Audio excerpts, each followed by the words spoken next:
ನಾನ್ ಕನ್ನಡಿಗ ವಿಶೇಷ ಕಾರ್ಯಕ್ರಮಕ್ಕೆ ಸ್ವಾಗತ. ನಾನು ಅಜಿತ್ ಹನುಮಕ್ಕನವರ್. ಡಿಸೆಂಬರ್ 31ರ ರಾತ್ರಿ ಬೆಂಗಳೂರಿನ MG ರಸ್ತೆಯಲ್ಲಿ ನಡೆದಂಥ ಅಸಹ್ಯದ ಕೆಲಸದ ಬಗ್ಗೆ ಮೊಟ್ಟ ಮೊದಲಿಗೆ ವರದಿ ಮಾಡಿದ್ದು ಸುವರ್ಣ ನ್ಯೂಸ್. ಬೇರೆ ಎಲ್ಲ ಮಾಧ್ಯಮಗಳು ಅಂಥದ್ದೊಂದು ಘಟನೆ ನಡೆದೇ ಇಲ್ಲ ಅಂತ ಕಣ್ಣು ಮುಚ್ಚಿ ಕುಳಿತುಕೊಂಡಿದ್ದಾಗ ದೃಶ್ಯಗಳ ಸಮೇತ ಈ ಕಳಂಕವನ್ನು ನಿಮ್ಮೆದುರಿಗೆ ತೋರಿಸಿದ್ದು ಸುವರ್ಣ ನ್ಯೂಸ್. ಆ ನಂತರ ಎಲ್ಲ ಮಾಧ್ಯಮಗಳು ಎಚ್ಚೆತ್ತುಕೊಂಡು ಆದರೂ ಈ ರೀತಿಯಾದಂಥ ಘಟನೆ ನಡೆದಿಲ್ಲ ಅನ್ನುವ ಅರ್ಥದಲ್ಲಿ ವರದಿಯನ್ನು ಮಾಡ್ತಾ ಇದ್ವು. ಯಾವಾಗ ಇದೊಂದು ರಾಷ್ಟ್ರೀಯ ಮಟ್ಟದ ಸುದ್ದಿ ಆಯಿತೋ ಉಳಿದ ಎಲ್ಲ ರೀಜನಲ್ ಮಾಧ್ಯಮಗಳು ಕೂಡ ಎಚ್ಚೆತ್ತುಕೊಂಡು ಹೌದು ಅನ್ನುವುದನ್ನು ಒಪ್ಪಿಕೊಂಡ್ವು. ಇದೇ ಸಂದರ್ಭದಲ್ಲಿ ಕೆಲವು ರಾಜಕಾರಣಿಗಳು ಇದಕ್ಕೆ ಮತ್ತೊಂದು ಬಣ್ಣವನ್ನು ಕೊಡುವ ಪ್ರಯತ್ನವನ್ನು ಕೂಡ ಮಾಡಿದ್ರು. ಇದು ರಾಜ್ಯ ಸರ್ಕಾರಕ್ಕೆ ಕಳಂಕ ತರುವಂಥ ಪ್ರಯತ್ನ ಅನ್ನುವ ಅರ್ಥದಲ್ಲಿ ಅದನ್ನು ಕೂಡ ಸ್ಪಷ್ಟ ಶಬ್ದಗಳಲ್ಲಿ ಸುವರ್ಣ ನ್ಯೂಸ್ ಖಂಡಿಸ್ತು. ಆದರೆ ಇತ್ತೀಚೆಗೆ ನಡೀತಾ ಇರುವಂಥ ನಿನ್ನೆ ಮಧ್ಯಾಹ್ನದ ನಂತರ ನಡೀತಾ ಇರುವಂಥ ಇನ್ನೊಂದು ಕಳವಳಕಾರಿ ಕೋನ ಈ ಒಂದು ಘಟನೆಗೆ ಕೊಡಲಾಗ್ತಾ ಇರುವಂಥದ್ದು ಇದು ವಲಸಿಗರು ಮಾಡಿರುವಂಥ ಕೆಲಸ. ಆ ರೀತಿಯಾಗಿ ನಡೆದುಕೊಂಡಂಥ ಹುಡುಗಿಯರು ವಲಸಿಗರಾಗಿದ್ದರು. ಹೊರಗಡೆಯವರು ಬಂದ ನಂತರ ಬೆಂಗಳೂರಿನ ಸಂಸ್ಕೃತಿ ಹಾಳಾಗ್ತಾ ಇದೆ ಅಂತ ನೀವೇ ಗಮನಿಸ್ತಾ ಹೋಗಿ. ಮೊದಲಿಗೆ ಈ ಘಟನೆಯ ಆರೋಪವನ್ನು ತುಂಡುಡುಗೆಯ ಮೇಲೆ ಮಾಡಿದ್ರು, ಆ ನಂತರ ಮಧ್ಯರಾತ್ರಿ ಪಾರ್ಟಿ ಮಾಡುವ ಸಂಸ್ಕೃತಿಯ ಮೇಲೆ ಮಾಡಿದ್ರು. ಕೊನೆಗೆ ಈಗ ನೋಡಿದ್ರೆ ಇಡೀ ಘಟನೆ ಕನ್ನಡಿಗರು ವರ್ಸಸ್ ವಲಸಿಗರು ಅನ್ನೋ ಹಾಗಾಗ್ತಾ ಇದೆ. ಇದು ದುರಂತ. ಪುರುಷ ಪ್ರಧಾನ ಸಮಾಜದಲ್ಲಿ ಗಂಡಸರ ತಲೆಯಲ್ಲಿರುವಂಥ ಆ ವಿಕೃತಿಯನ್ನು ಆರೋಪಿಸೋದು ಬಿಟ್ಟು ಆರೋಪಗಳನ್ನು ಬೇರೆ ಯಾವುದ್ಯಾವುದರದರೋ ಮೇಲೆ ನಾವು ಆರೋಪ ಮಾಡ್ತಾ ಕೂತ್ಕೊಂಡಿದ್ದೀವಿ. ಇದು ಎಷ್ಟರ ಮಟ್ಟಿಗೆ ಸರಿ? ನಮ್ಮ ಸಂಸ್ಕೃತಿ ಹೆಣ್ಣು ಮಕ್ಕಳನ್ನು ಗೌರವಿಸೋದಲ್ವಾ? ಮಧ್ಯರಾತ್ರಿ ಇಬ್ಬರು ಹುಡುಗಿಯರು ನಡು ರಸ್ತೆಯಲ್ಲಿ ನಡ್ಕೊಂಡು ಹೋಗ್ತಾ ಇದ್ದಾರೆ ಅಂದರೆ ನೀವು ಯಾರಾದರೂ ಬಂದು ನನ್ನನ್ನು ಮುಟ್ಟಬಹುದು, ನನಗೆ ಮುತ್ತು ಕೊಡಬಹುದು ಅನ್ನೋ ಬೋರ್ಡ್ ಹಚ್ಕೊಂಡು ಆ ಹುಡುಗಿಯರು ಓಡಾಡ್ತಾ ಇರ್ತಾರ? ಈ ಪ್ರಶ್ನೆಯನ್ನು ನಾವು ತುಂಬ ಗಂಭೀರವಾಗಿ ಕೇಳಬೇಕಾದಂಥ ಸಮಯ ಈಗ ಬಂದಿದೆ. ನಿಮ್ಮ ಸುವರ್ಣ ನ್ಯೂಸ್ ಅದೇ ಕೆಲಸ ಮಾಡ್ತಾ ಇದೆ. ನಿನ್ನೆ ರಾತ್ರಿ ಇದೇ ಟೈಮ್ನಲ್ಲಿ ನಾನೊಂದು ಮಾತು ಹೇಳಿದ್ದೆ.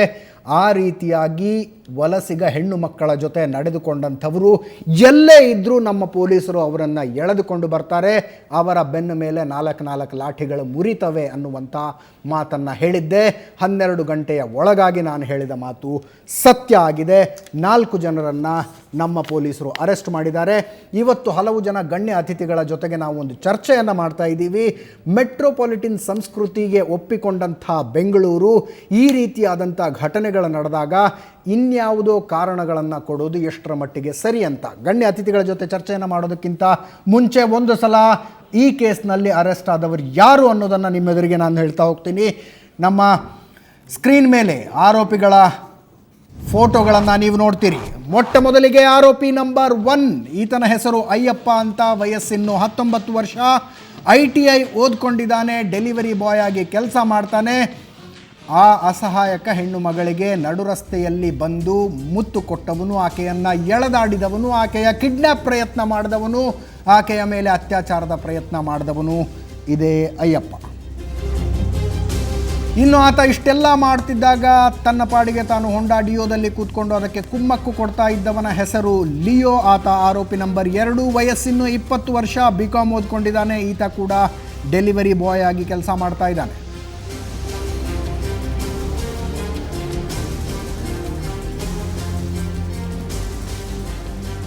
ಇನ್ನು ಆರೋಪಿ ನಂಬರ್ 3 ಹೆಸರು ಸೋಮಶೇಖರ ಅಂತ, ವಯಸ್ಸು 24 ವರ್ಷ ಆಗಿದೆ, SSLC ತನಕ ಓದ್ಕೊಂಡಿದ್ದಾನೆ, ಕ್ಯಾಬ್ ಚಾಲಕ ಆಗಿ ಕೆಲಸ ಮಾಡ್ತಿದ್ದಾನೆ.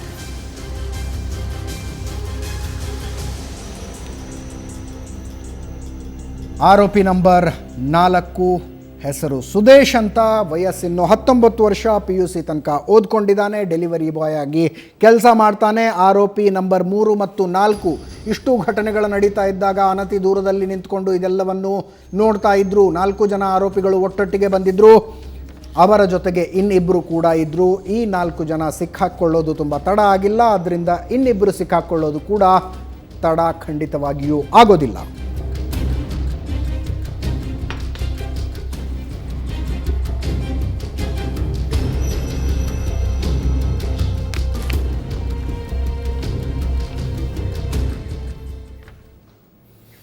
ಯಾವುದೇ ಸಂಶಯ ಬೇಡ, ಇವರೆಲ್ಲರೂ ಸ್ಥಳೀಯ ಯುವಕರೇ. ಆದರೆ ಇವರಿಂದ ಮಧ್ಯರಾತ್ರಿ ಹೊತ್ತಿನಲ್ಲಿ ಆ ರೀತಿಯಾಗಿ ಪೀಡನೆಗೊಳಗಾದ ಯುವತಿ ಹೊರಗಿನಿಂದ ಬಂದಂಥವಳು, ಆಕೆಯ ವರ್ತನೆ ಸರಿ ಇರಲಿಲ್ಲ ಅನ್ನುವಂಥ ಕಾರಣಕ್ಕಾಗಿ ಇಂಥ ಘಟನೆ ಆಗಿದೆ. ಆಕೆ ಹೊರಗಿನಿಂದ ಬಂದವಳಾಗಿದ್ದರಿಂದಾಗಿ ಇಂಥ ಘಟನೆ ನಡೆಯಿತು. ನಮ್ಮ ಸಂಸ್ಕೃತಿಯಲ್ಲಿ ಹೆಣ್ಣು ಮಕ್ಕಳು ಹೀಗಿರೋದಿಲ್ಲ. ಇದು ಇಡೀ ಘಟನೆಗೆ ಹುಟ್ಟಿಕೊಂಡಿರುವಂಥ ಹೊಸ ಆ್ಯಂಗಲ್.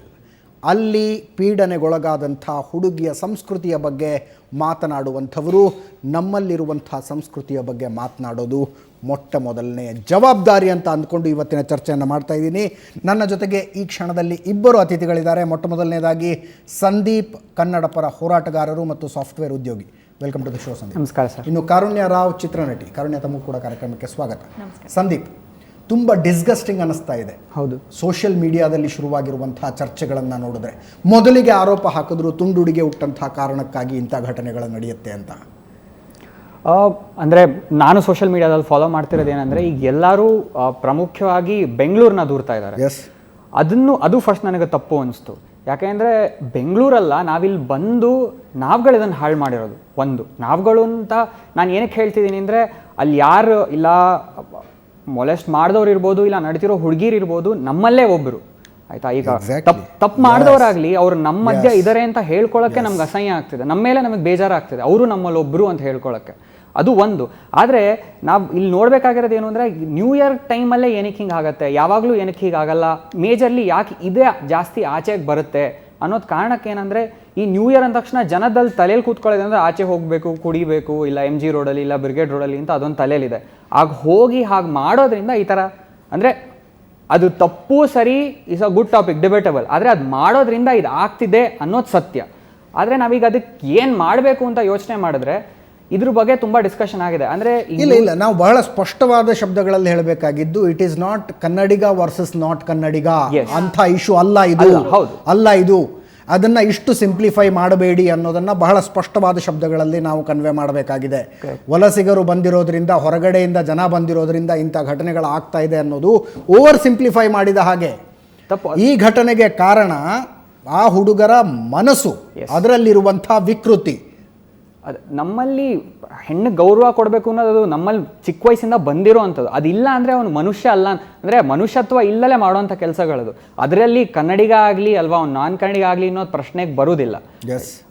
ನಾವು ಅದನ್ನೇ ಹೇಳ್ತಿರೋದು. ಬಟ್ ಇದು ಕರ್ನಾಟಕಕ್ಕಾಗಲಿ ಬೆಂಗಳೂರಿಗಾಗಿ ಸೀಮಿತ ಪಟ್ಟಿದ್ದಲ್ಲ. ಈಗ ಎಲ್ಲೇ ಯಾವುದೇ, ಈಗ ಆಫ್ರಿಕಾದಲ್ಲಾದರೂ ಇದು ತಪ್ಪೆ, ಖಂಡಿತ ಇಲ್ಲ. ಈಗ all over across India, PAN India ಎಲ್ಲಾದರೂ ಇದು ತಪ್ಪೆ. ಈಗ ಅದನ್ನು ನಾವು ಬೆಂಗಳೂರು ಅನ್ನೋದನ್ನ ನಿಲ್ಲಿಸಿ, ಈಗ ನಡೀತಿರೋದನ್ನು ಯಾರು ಮಾಡಿದ್ರು, ಯಾಕೆ ಆಯಿತು, ಇದನ್ನು ಹೇಗೆ ತಪ್ಪಿಸ್ಬೋದು, ಇಲ್ಲ ಹೇಗೆ ಕಮ್ಮಿ ಮಾಡ್ಬೋದು ಅನ್ನೋ ಬಗ್ಗೆ ಚರ್ಚೆ ಮಾಡಬೇಕು ಅಂತ ನಾನು ಇಷ್ಟಪಡ್ತೀನಿ.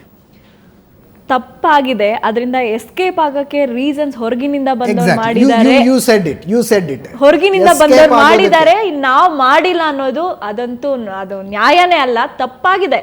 ಎಸ್, ಏನಕ್ಕಾಯ್ತು ಅದನ್ನ ತಡೆಗಟ್ಟಕ್ಕೆ ಏನೇನೆಲ್ಲ ನಾವು ಫಾಲೋ ಮಾಡ್ಬೇಕು, ಮಾಡೋಣ. ಹೊರಗಿನ ಎಲ್ಲಿ ಮಾಡಿದ್ದಾರೆ? ಬ್ಯಾಂಗ್ಳೂರಲ್ಲೇ ಮಾಡಿದ್ದಾರೆ. ಹೊರಗಿನಿಂದ ಬಂದವರು, ನಮ್ಮ Bangalore city is a beautiful city. ನಾವು ಹೊರಗಿನಿಂದ ಬರೋರ್ಗಾಗಲಿ ಯಾರಿಗೆ ನಾವು ತುಂಬ ವೆಲ್ಕಮ್ ಮಾಡ್ತೀವಿ, ಪ್ರೀತಿ ಪ್ರೋತ್ಸಾಹ ಎಲ್ಲರಿಗೂ ಕೊಡ್ತೀವಿ, ನಮ್ಮವರು ಅಂತ ಭಾವಿಸ್ತೀವಿ.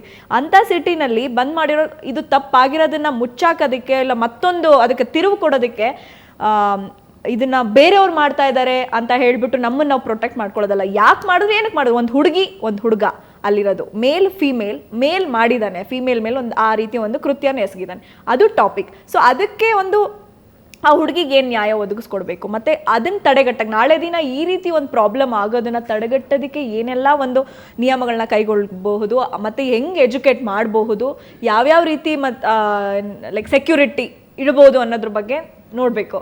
ಸೊ ಎಸ್ಕೇಪ್ ಆಗೋದಕ್ಕೆ ಈ ರೀಸನ್ ನಂಗೆ ಸರಿಯಲ್ಲ ಅಂತ ಅನ್ಸುತ್ತೆ. ಕಾರುಣ್ಯ ಅವರು ಎಸ್ಕೇಪ್ ಆಗೋದಕ್ಕೆ ಅನ್ನುವಂಥ ಒಂದು ಮಾತನ್ನು ಹೇಳಿದರು.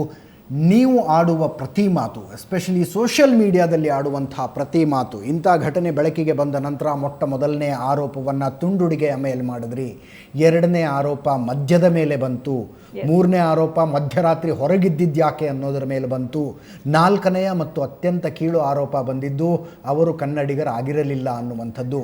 ಇಂಥ ಪ್ರತಿ ವಾದವನ್ನು ಮಾಡುವ ಮೂಲಕ ನೀವು ಸಂಭವನೀಯ ಅತ್ಯಾಚಾರಿಗಳಿಗೆ, ಸಂಭವನೀಯ ವಿಕೃತ ಕಾಮಿಗಳಿಗೆ ಧೈರ್ಯ ಕೊಡ್ತಿದ್ದೀರಿ, ಧೈರ್ಯ ತುಂಬ್ತಾ ಇದ್ದೀರಿ. ಅಪ್ಪಿತಪ್ಪಿ ಕೂಡ ಅಂಥ ಕೆಲಸ ಮಾಡಬೇಡಿ ಅನ್ನುವ ಕಳಕಳಿಯ ಮನವಿಯನ್ನು ನಾನು ಸುವರ್ಣ ನ್ಯೂಸ್ ಮಾಲಕ ನಿಮ್ಮಲ್ಲಿ ಮಾಡ್ಕೋತಾ ಇದ್ದೀನಿ. GA ಬಾವ ಅವರು ನಮ್ಮ ಜೊತೆ ಮಂಗಳೂರು ಸ್ಟುಡಿಯೋದಿಂದ ನೇರ ಸಂಪರ್ಕದಲ್ಲಿದ್ದಾರೆ. ನಮಸ್ಕಾರ ಬಾವ ಅವರೇ. ನಮಸ್ತೆ ಸರ್. ನಮಸ್ತೆ. ಎಸ್ ಬಾವ ಅವರೇ, ದಶಕಗಳ ಕಾಲ ಬೆಂಗಳೂರಿನಲ್ಲಿ ಪೊಲೀಸಿಂಗ್ ಮಾಡಿದಂಥವ್ರು ನೀವು. ಹಲವು ವರ್ಷ ಬ್ರಿಗೇಡ್ ರಸ್ತೆಯಲ್ಲಿ ಬಂದೋಬಸ್ತ್ ಡ್ಯೂಟಿಯನ್ನು ನಿರ್ವಹಿಸಿದ್ದೀರಿ. ಈ ರೀತಿಯಾದಂಥ ಘಟನೆಗಳು ಈಗ ಜಾಸ್ತಿ ಆಗ್ತಾ ಇದೆ. ಈ ವರ್ಷ ಮಿತಿ ಮೀರಿರುವಂಥದ್ದು. ಈಗ ಏಕಾಏಕಿ ಇದಕ್ಕೆ ಕಾರಣ ವಲಸಿಗರು ಅನ್ನುವಂಥ ಆರೋಪ ಕೇಳಿಬರುತ್ತೆ.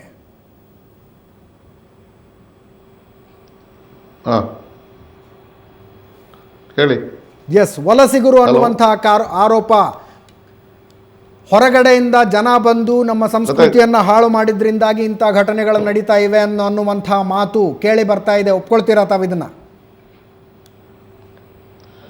ವಲಸಿಗರು ಅಂತ ಹೇಳೋದಕ್ಕಿಂತಲೂ ಇದು ನಡೆದಿದ್ದು ರಸ್ತೆಗಳಲ್ಲಿ, ಸಾರ್ವಜನಿಕ ಸ್ಥಳಗಳಲ್ಲಿ. ಇಲ್ಲಿ ಅಪರಿಚಿತರಿಂದಾಗಿ ಆಗಿರ್ತದೆ. ಅಪರಿಚಿತರ ಒಂದು ಅಲ್ಲಿ ಸೇರೋ ಜೊತೆಲಿ ಈಗ 1ನೇ ತಾರೀಕಿಗೆ ಹೊಸ ವರ್ಷ ಸಮಾರಂಭ ಬಹಳ ಕಡೆ, ನೂರಾರು ಕಡೆ ನಗರದಲ್ಲಿ ಆಗಿದೆ. ಭಾಳ ಕಡೆ ಕ್ಲಬ್ಗಳಲ್ಲಾಗಿದೆ. ಭಾಳ ಜೋರಾಗಿ ಮಾಡಿದ್ದಾರೆ. ಬೇಕಾದಷ್ಟು 3 ಗಂಟೆ ತನಕ ಕುಣಿದಿದ್ದಾರೆ, ಆಡಿದ್ದಾರೆ. ಆದರೆ ಅಲ್ಲಿ ಒಬ್ಬರಿಗೊಬ್ಬರು ಸ್ವಲ್ಪ ಮುಖ ಪರಿಚಯ, ಗುರುತ ಪರಿಚಯ ಇರುವಂಥ ಒಂದು ಜನ ಅಲ್ಲಿ ಸೇರಿತ್ತು. ಆದರೆ ಈ ರಸ್ತೆಯಲ್ಲಿ ಏನಾಗಿತ್ತಂತಂದರೆ ಯಾರು ಬೇಕಾದ್ರೂ ಬರ್ಬೋದು, ಒಳ್ಳೆಯವರು ಬರ್ಬೋದು, ಕೆಟ್ಟವರು ಬರ್ಬೋದು, ಕಿಡಿಗೇಡಿಗಳು ಬರ್ಬೋದು, ಕ್ರಿಮಿನಲ್ಸ್ ಬರ್ಬೋದು, ರೌಡಿಗಳು ಬರ್ಬೋದು. ಇಂಥ ಒಂದು ಪರಿಸ್ಥಿತಿ ಆ ಓಪನ್ ಸ್ಥಳದಲ್ಲಿ ಇರುತ್ತೆ. ಇದರಿಂದ ಹೇಗೆ ಆಗಿತ್ತು ಅಂತ ಹೊರತು ಯಾರು ಬರೇ ಒಬ್ಬರು ವಲಸಿಗರಿಂದಲೇ ಆಗುತ್ತೆ, ಮತ್ತೊಬ್ಬರಿಂದಲೇ ಆಗುತ್ತೆ ಅಂತ ಹೇಳೋದು ನನಗೆ ಅಷ್ಟು ಸಮಂಜಸ ಅನ್ಸಲ್ಲ. ಇದೊಂದು ಈ ಪರಿಸ್ಥಿತಿ.